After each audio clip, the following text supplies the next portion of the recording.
Hay algo que está pasando frente a nuestros ojos, pero muchas iglesias todavía actúan como si nada estuviera cambiando. Cada vez más jóvenes dejan de congregarse, cada vez más personas desconfían de líderes religiosos, cada vez más cristianos dicen, creo en Dios, pero no en las instituciones. Y no, esto no es simplemente rebeldía juvenil, tampoco es solo culpa del Internet ni una conspiración contra la fe. Pregúntate, ¿y si las instituciones religiosas también tienen responsabilidad en esta crisis? Porque durante años muchas personas crecieron viendo predicaciones manipuladas, versículos fuera de contexto, miedo disfrazado de santidad, control emocional, promesas falsas y líderes que predican humildad mientras viven como celebridades. Y el problema es que la nueva generación ya no traga entero. Antes alguien decía, el pastor lo dijo, y la conversación terminaba ahí. Ahora alguien responde, muéstrame el contexto completo. Y eso cambió todo. Porque Internet destruyó algo que durante siglos sostuvo el poder de muchas instituciones, el monopolio de la información. Hoy cualquiera persona puede comparar traducciones bíblicas, leer historia, escuchar diferentes posturas, investigar el contexto y descubrir que muchas cosas parecían verdades absolutas, tal vez eran más tradición humana que Biblia. Y aquí viene una pregunta. ¿Qué pasará con las iglesias en las próximas décadas? Porque tal vez el cristianismo no está muriendo. Tal vez lo que está muriendo es cierta forma de manejar el cristianismo. Hay algo diferente en esta generación. Pregunta demasiado, cuestiona demasiado, investiga demasiado. Y eso incomoda muchísimo a sistemas construidos sobre autoridad incuestionable. Porque durante mucho tiempo, en muchos ambientes religiosos, hacer preguntas era casi pecado. Eso no se cuestiona. No toques al ungido. No dudes, no preguntes tanto. Pero el problema aparece cuando las personas comienzan a descubrir contradicciones. Cuando escuchan, Dios odia la pobreza y luego leen la Biblia. Cuando les dicen, si no das dinero, Dios te maldice y luego investigan el contexto bíblico. Cuando observan líderes predicando humildad desde plataformas millonarias, la confianza empieza a romperse. Y cuando una institución pierde credibilidad, recuperarla es dificilísimo, porque la autoridad moderna ya no se sostiene solo por posición, ahora necesita coherencia. Muchas iglesias creen que el problema es los jóvenes se enfriaron, pero tal vez la pregunta real es ¿y si muchos jóvenes se cansaron de la incoherencia? Porque una cosa es predicar a Cristo y otra muy diferente es construir sistemas basados en miedo, culpa y control. Y aquí está esta verdad. Las generaciones anteriores soportaban mucho más cosas por respeto a la autoridad. La nueva generación no. Si algo parece manipulación, se van. Si algo parece negocio, se van. Si algo parece actuación, se van.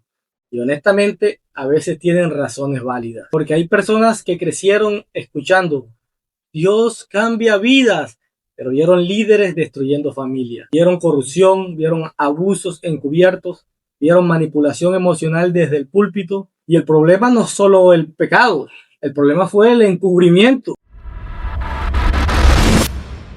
Antes una iglesia podía controlar completamente la narrativa. Hoy no. Ahora una predicación puede viralizarse en horas. Una contradicción puede exponerse en minutos. Un contexto bíblico puede verificarse instantáneamente. Y eso tiene dos lados. Por un lado, Internet ayudó a muchas personas a descubrir errores doctrinales y abusos espirituales. Pero por otro lado, también creó un caos enorme. Porque ahora cualquiera con una cámara, un micrófono y un carisma puede convertirse en maestro bíblico. Sin preparación, sin contexto histórico, sin supervisión, sin responsabilidad.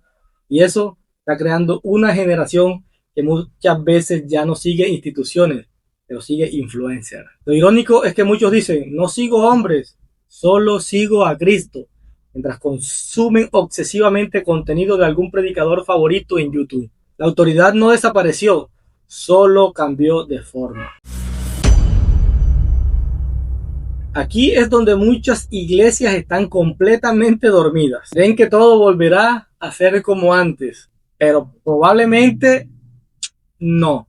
Las nuevas generaciones crecieron en un mundo donde todo se cuestiona, todo se compara, todo se investiga, todo se expone. Y eso significa que las iglesias que sobreviven no necesariamente serán las más grandes, y las más ruidosas tampoco las más famosas, serán las más coherentes. Y aquí viene la parte más importante de este video.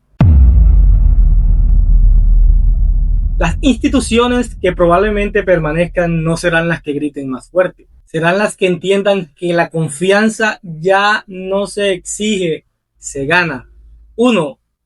Las que sean transparentes. La nueva generación detecta la falsedad rapidísimo. Cuando una iglesia esconde finanzas, cuando encubre escándalos, cuando protege líderes por encima de las personas, cuando aparenta perfección mientras todo se cae internamente, la gente lo percibe. Y algo que destruyó muchísimo la confianza fue la cultura del encubrimiento religioso, porque muchas instituciones actuaron como empresas protegiendo marcas en vez de proteger personas. Las iglesias que sobrevivirán serán las que aprendan a decir, nos equivocamos. Sí, así de simple, porque la honestidad genera más respeto que la perfección fingida.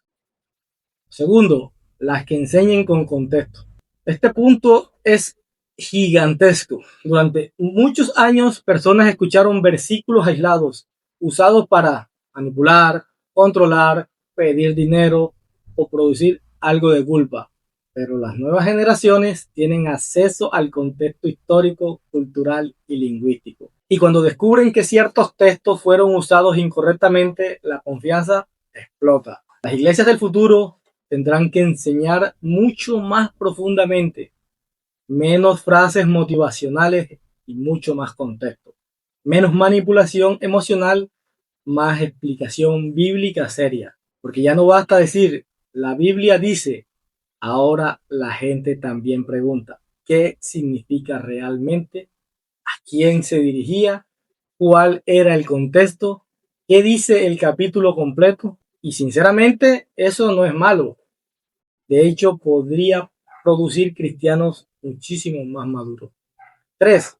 Las que permitan preguntas difíciles. Aquí muchas instituciones fallan terrible, porque algunas iglesias quieren miembros obedientes, pero no pensantes. Y el problema es que una fe que no soporta preguntas probablemente ya tenía problemas desde antes. Las nuevas generaciones quieren hablar de temas reales, dolor, dudas, ciencia, historia, sexualidad, corrupción religiosa, contradicciones aparentes, salud mental. Pero muchas veces reciben respuestas simplistas como solo ten fe.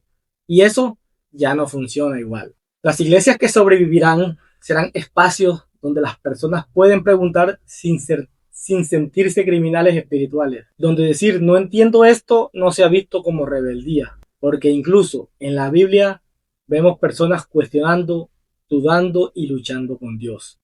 Lo cuarto, las que no dependen del miedo. Este punto es delicado, pero es un punto necesario. Muchas estructuras religiosas crecieron usando miedo como herramienta principal. Miedo al infierno, miedo a la maldición, miedo a cuestionar, miedo a salir de la iglesia, miedo a decepcionar a Dios. Y el miedo funciona por un tiempo, pero eventualmente produce agotamiento. La nueva generación detecta cuando la fe se usa como mecanismo de control psicológico. Y cuando descubren eso, muchos no solo abandonan la iglesia, abandonan completamente cualquier interés espiritual. Las iglesias que permanecerán serán las que entiendan que el evangelio no puede reducirse a terror religioso, porque una relación basada únicamente en miedo termina rompiéndose. Quinto, las que tengan coherencia entre discurso y práctica. Este probablemente sea el punto más importante de todos. La nueva generación puede tolerar errores, lo que ya no tolera es la hipocresía descarada. No esperan perfección, pero sí honestidad. Si predicas humildad, vive humildemente. Si hablas de servir, sirve. Si hablas de transparencia, sé transparente. Porque el problema no es solo doctrinal, también es moral. Muchas personas dejaron de escuchar ciertos discursos porque quienes lo predicaban vivían exactamente lo contrario. Y aquí está la tragedia. A veces el mensaje era verdadero, pero el mensajero destruyó su credibilidad. Ahora, tampoco significa que toda institución sea mala, porque aquí aparece otro problema moderno, el rechazo total a cualquier autoridad. Y eso también puede ser peligroso, porque cuando cada persona crea su propia interpretación aislada, aparecen doctrinas absurdas, fanatismo, conspiraciones y líderes digitales sin ningún tipo de responsabilidad. La solución no es destruir toda comunidad, la solución es construir comunidades más sanas, porque incluso los movimientos libres terminan creando estructuras, líderes y doctrinas. Eso siempre ocurre. Tal vez estamos entrando en una etapa donde el cristianismo tendrá que purificarse de muchas cosas acumuladas. Tradiciones humanas, marketing disfrazado de evangelio, espectáculos religiosos, manipulación emocional, culto a la personalidad, y probablemente muchas estructuras no sobrevivirán a eso. Pero quizás eso no significa el fin de la fe. Tal vez significa el fin de ciertas formas de poder religioso. Porque una cosa es el evangelio y otra muy diferente son los sistemas humanos construidos alrededor de él. La gran pregunta no es si las iglesias cambiarán. La gran pregunta es cuáles serán capaces de hacerlo. Porque el mundo cambió, la información cambió, las generaciones cambiaron y las instituciones que sigan funcionando únicamente con miedo, control, autoridad incuestionable y manipulación emocional probablemente perderán relevancia cada vez más rápido. Pero las iglesias que sean transparentes, enseñen con contexto, permitan preguntas difíciles, no dependan del miedo y vivan lo que predican, esas probablemente seguirán teniendo voz en el futuro.